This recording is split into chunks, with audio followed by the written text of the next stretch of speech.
आइए अजा एकादशी व्रत कथा सुनते हैं।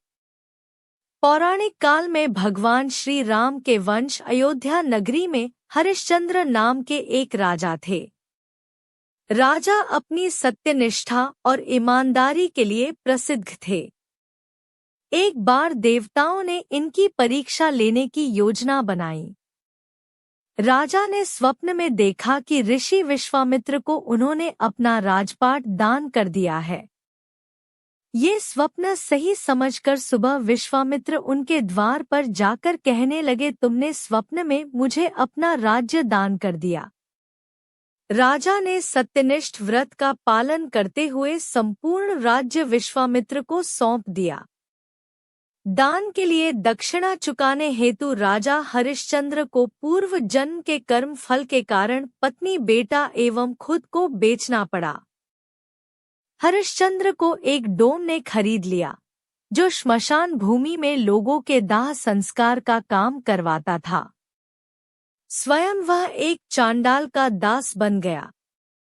उसने उस चांडाल के यहाँ कफन लेने का काम किया, किंतु उसने इस काम में भी सत्य का साथ नहीं छोड़ा। जब इसी प्रकार उसे कई वर्ष बीत गए तो उसे अपने इस नीच कर्म पर बड़ा दुख हुआ और वह इससे मुक्त होने का उपाय खोजने लगा। वह सदैव इसी चिंता में रहने लगा कि मैं क्या करूं, किस प्रकार इस नीच कर्म से मुक्ति पाऊं। एक बार की बात है, वह इसी चिंता में बैठा था कि गौतम ऋषि उसके पास पहुँचे। हरिश्चंद्र ने उन्हें प्रणाम किया और अपनी दुख भरी कथा सुनाने लगे। राजा हरिश्चंद्र की दुख भरी कहानी सुनकर महर्षि गौतम भी अत्यंत दुखी हुए और उन्होंने राजा से कहा, हे राजन, भादो माह के कृष्ण पक्ष की एकादशी का नाम अजा है। तुम उस एकादशी का विधानपूर्वक व्रत करो तथा रात्रि को जागरण करो। इससे तुम्हारे सभी पाप नष्ट हो जाएंगे। महर्षि गौतम इतना कहकर आलोप हो गए। अजा नाम की एकादशी आने पर राजा हरिश्चंद्र ने महर्षि के कहे अनुसार विधानपूर्वक उपवास तथा रात्रि जागरण किया। इस व्रत के प्रभाव से राजा के सभी पाप नष्ट हो गए। उस समय स्वर्ग में नगाड़े बजने लगे तथा पुष्पों की वर्षा होने लगी।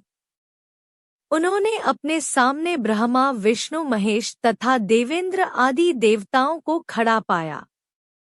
उन्होंने अपने मृतक पुत्र को जीवित तथा अपनी पत्नी को राजसी वस्त्र तथा आभूषणों से परिपूर्ण देखा।